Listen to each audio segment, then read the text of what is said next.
महिलाओं के प्रति जघन्य अपराध को लेकर भारतीय जनता पार्टी की सरकार और मोदी जी के नेतृत्व में पूरी तरीके से संवेदनशील और सतर्क है।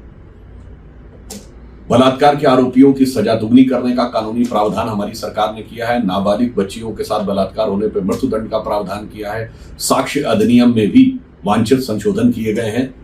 परंतु आज जो पश्चिम बंगाल की विधानसभा में दिखा, उसके बारे में मैं कहना चाहता हूं कि ममता जी, कानून में एक से एक सख्त प्रावधान उपलब्ध है, परंतु प्रावधान कितने भी सख्त हों, लागू करने वाले की मंशा भी उतनी साफ और सख्त होनी चाहिए। परंतु आज जो दृश्य देखने को मिला वो मन में बहुत विचित्र अनुभव उत्पन्न करता है। ये वही पश्चिम बंगाल की विधानसभा है जिसमें खड़े होकर उन्हीं ममता बनर्जी जी ने शाहजहां शेख का बचाव किया था।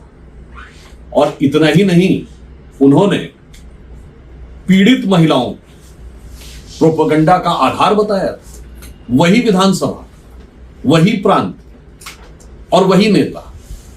मैं उनसे पूछना चाहता हूं 2021 के चुनाव के बाद कितनी ही भारतीय जनता पार्टी की महिला कार्यकर्ताओं के साथ बलात्कार की घटनाएं हुई, कितनों के बारे में आपने सुना? और यदि ममता जी की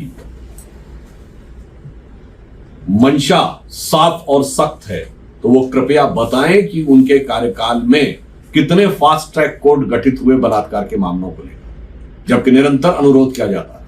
नंबर 2, वो ये बताएं कि आज तक उन्होंने कितने केसेस में कन्विक्शन करा दिया है।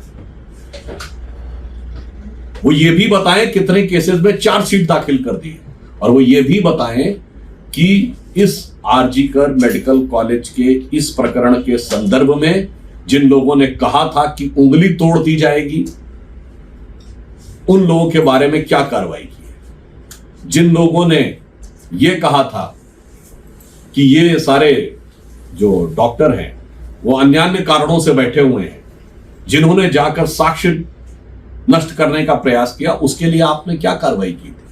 इससे यह लगता है कि उनकी मंशा सख्ती से महिलाओं के विरुद्ध किसी भी कानून को लागू करने की नहीं, अपितु इस घटना पे अपनी हो रही किरकिरी को बचाने की और ध्यान को भटकाने की अधिक प्रतीत होती है।